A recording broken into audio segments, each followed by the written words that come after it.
মতো ব্রাহ্মণের সন্তান, তিনি ব্রাহ্মণোচিত কর্ম করতেন এবং ওই ঘরে একজন দাসী ছিল। সেই দাসীর সংসর্গে তার চিত্ত খারাপ হয়ে যায় এবং ওই দাসীর গর্ভে তার পরপর 10টি সন্তান হয়। এখন সে ব্রাহ্মণ সমাজ থেকে তাকে বহিষ্কার করে দিয়েছে। এই দাসীর সঙ্গে তার মেলামেশার কারণে এখন ব্রাহ্মণ সমাজ থেকে বহিষ্কৃত, এখন সে পতিত হয়ে গেছে। এখন সত্য যুগ, তার অন্ন মলিন হয়ে গেছে, তার অন্ন কীট পতঙ্গ পশু পক্ষীতেও খায় না। তখন ওই অজামিল কি করলেন, ওই 10টি পুত্র সন্তান এবং দাসীকে নিয়ে গভীর বনে গিয়ে বাস করতে লাগলেন। এখন এই লোমশ মুনি শুনতে শুনতে এই অজামিলের কথা শুনলেন যে উনি চণ্ডালত্ব প্রাপ্ত হয়েছে।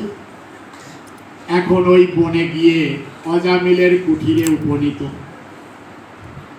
অজামিল তখন বড় পুত্রদের নিয়ে ডাকাতি করতে বেরিয়ে গেছে, নগরে নগরে ডাকাতি করতে গেছে। আর লোমশ মুনি গিয়ে ওই দাসীটা কুঠির থেকে বেরোয় বলছেন, বাবা আপনি একজন ব্রাহ্মণ, আপনি একজন মুনি, এখানে তো ডাকাতের জায়গা, এখানে তো কোনো মুনি ঋষিরা আসে না, আপনি কেন এসেছেন? তখন বলছেন, মা আমি একটা দরকারে এসেছি তোমাদের কাছে। তার কি দরকার বলুন? তোমাদের হাড়ির অন্ন আমাকে 2টো দাও। বাবা আপনি ওই কথা মুখ দিয়ে আর বলবেন না, আমাদের অন্ন এত মলিন যে বনে ছড়িয়ে দিয়ে দেখেছি পশু পক্ষীতে কীট পতঙ্গে আমাদের অন্ন খায় না। আপনার হাতে আমাদের এই হাড়ির অন্ন আমি দিতে পারবো না। একেতে কোন অপরাধে আমরা পতিত হয়ে গেছি, আর আপনার হাতে এই অন্ন তুলে দিয়ে আমরা পতিত হয়ে যাব, আমরা অপরাধ আর করব না। তখন লোমশ মুনি বললেন, মা তোমাদের কোনো অপরাধ হবে না, আমি আদেশ করছি, তোমরা শুধু আমার আদেশটুকু পালন করো। তখন দাসীটা আর কি করবে, এখন মুনিরা যখন বলছে, মুনি তো অভিশাপ করলে ভস্মীভূত হয়ে যেতে পারে। তখন দাসীটা কি করলেন, মুনির হাতে তার হাড়ির অন্ন 2টো এনে হাতের উপরে দিলেন। লোমশ মুনি ওই 2টো অন্ন মুখে দেওয়ার সাথে সাথে ওনার যে গায়ের ভয়ানক জ্বালা একেবারে বরফের মতো ঠান্ডা হয়ে গেল। সঙ্গে সঙ্গে দেবশ্রীপাদ নারদের আদেশে লোমশ মুনির গায়ের জ্বালা নিরস্ত হয়ে গেল। তখন লোমশ মুনি চলে যাচ্ছে, কিন্তু রাস্তায় গিয়ে মনে মনে ভাবছেন, আমি এত বড় উপকার তাদের কাছ থেকে পেয়ে গেলাম, কিন্তু তাদের তো কোনো উপকার পেয়ে গেল। লোমশ মুনি তখন ফিরেছে। দাসীটা বলছেন, বাবা আপনি আবার ফিরলেন যে? তো তখন বলছেন, মা তোমাদের কয়টি সন্তান গো? তো তখন বলছেন, আমার 10টি ছেলে। তা তোমার ছোট পুত্রের এখনো কি নামকরণ করিয়েছো? তো তখন দাসীটা বললো যে, না বাবা, ছোট ছেলে কেবল সবে সে কোলে আছে, সে দুধ খায়, এখনো তার নামকরণ করা হয়নি। তখন ওই লোমশ মুনি বললেন, মা তাহলে তোমাদের এই কনিষ্ঠ পুত্রের নাম রাখবে নারায়ণ। তোমাদের এই কনিষ্ঠ পুত্রের নাম রাখবে নারায়ণ। ওই লোমশ মুনি একটা চিকিৎসা করে দিয়ে রেখে গেলেন, একটা চিকিৎসা করে দিয়ে রেখে গেলেন। লোমশ মুনি চলে গেলেন। অজামিল ডাকাতি থেকে ফিরে আসলো। দাসীটা অজামিলের কাছে বৃত্তান্ত সব খুলে বললেন। অজামিল আর কোনো আপত্তি করল না। এখন কনিষ্ঠ পুত্রের নাম হয়ে গেল একটা পোকা। এখন কনিষ্ঠ পুত্রের নাম হয়ে গেল নারায়ণ। কনিষ্ঠ পুত্রের নাম হয়ে গেল নারায়ণ।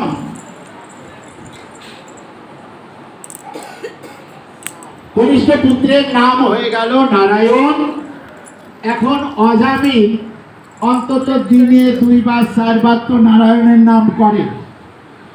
নারায়ণকে খাওয়াইছে কি, নারায়ণ ঘুমিয়েছে কি, নারায়ণ এদিকে এসো, এই যে পুত্রকে ডাকার ছলে অন্তত দিনে 2 বার 4 বার নারায়ণের নাম অজামিলের হয়ে যায়।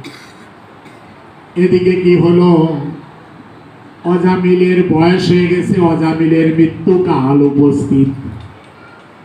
অজামিলের যখন মৃত্যুকাল উপস্থিত, অজামিলকে নেওয়ার জন্য 4 জন বিষ্ণুদূত এসেছে। অজামিলকে, মহাপাপী অজামিলকে নিতে 4 জন যমদূত, 4 জন যমদূত এসেছে মহাপাপী অজামিলকে নিতে। কর্মের দ্বারা যে পাপ তার জন্য একজন, বাক্যের দ্বারা যে পাপ তার জন্য একজন, মনের দ্বারা যে পাপ তার জন্য একজন, এইরকম 4 জন যমদূত এসেছে মহাপাপী অজামিলকে নিতে। মহাপাপী অজামিলকে নিতে এসেছে। যমদূতদের যে বিকট দৃশ্য, তাদের রূপ চেহারা, বড় বড় মূলোর মতো দাঁত, তারপরে বড় বড় শিং, এইরকম যে বিকট মূর্তি, এই যমদূতদের এই বিকট মূর্তি দেখে তখন অজামিল ভয় পেয়ে গেলে তো কাউকে ডাকতে ইচ্ছা হয়। দেখেন না, রাস্তাঘাটে অন্ধকারে যদি আপনি কোনো জায়গায় ভয় পান, তাহলে তো এই আমাকে বাঁচাও ডাকতে ইচ্ছা হয় না। তা তখন অজামিল ভাবছে যে আমার বড় ছেলে যাদের নিয়ে ডাকাতি করি তারা তো সব পটলা ফটকে বিভিন্ন নাম ছিল, তাদের নাম ধরেই কি ডাকবো না কাকে ডাকবো?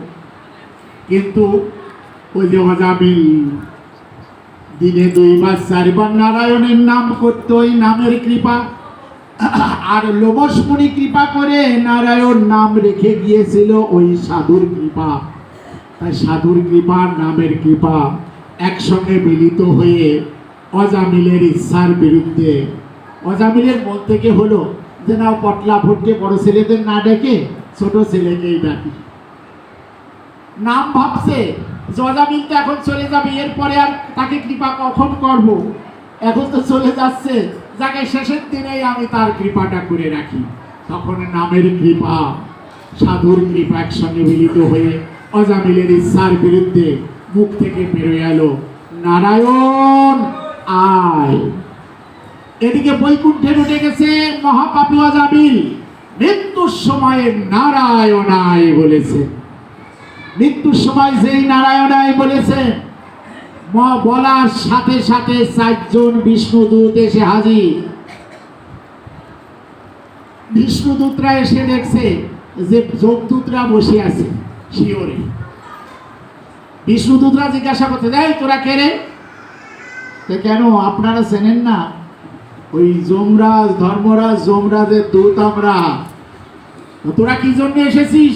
কেন? মহাপাপী অজামিলকে নিতে এসেছি। কি মহাপাপী অজামিল? তাহলে তোদের ধর্মরাজের সবাইকে এখন অধর্ম স্পর্শ করেছে। আজকাল কি তোরা মানে নিষ্পাপ ব্যক্তিকেও কি সাজা দিয়া ধরেছিস? হ্যাঁ, মহারাজের সবাইকে এখন অধর্ম স্পর্শ করেছে। আপনারা কাকে অধর্ম বলছেন, কাকে নিষ্পাপ বলছেন? কেন অজামিল? অজামিলকে আপনারা যখন নিষ্পাপ বলছেন, তাহলে অজামিল সম্পর্কে আপনারা কিছু জানেন না। এই বলে যমদূতরা ওই যে চিত্রগুপ্তের কাছে যে বড় পাপের তালিকা নিয়ে এসেছিল, ওই তালিকা তখন বিষ্ণুদূতদের সামনে ফেলে দিয়ে বলল যে আপনারা দেখুন, অজামিলের সমস্ত জীবনের পাপ পুণ্যের হিসাব আপনারা দেখুন। তখন সেই অজামিলের সারা জীবনের পাপ পুণ্যের যে হিসাব পরে দেখে দেখে বিষ্ণুদূতরা বলছেন যে হ্যাঁ, সারা জীবনে সব পাপ সে করেছিল, কিন্তু এখন সে সম্পূর্ণ নিষ্পাপ। কেন? সে আমার প্রভুর নাম করেছে মৃত্যুর সময়ে। যমদূতরা বলছেন ভগবানের নাম করলে যে পাপ স্খলন হয়, এটাকে আমরা বুঝি না। আমরা তো ধর্মরাজের দূত, আমরাও তো বাবু এই ব্যবসা করে খাই, আমরা কি একেবারে বুঝি না? তো ও তো আপনার প্রভু ভগবানকে ডাকেনি, ওর একটা পুত্র ছিল, তার কনিষ্ঠ পুত্র, তার নাম ছিল নারায়ণ, সেই পুত্রকে ডেকেছে, ও তো আপনার প্রভু ভগবানকে ডাকেনি।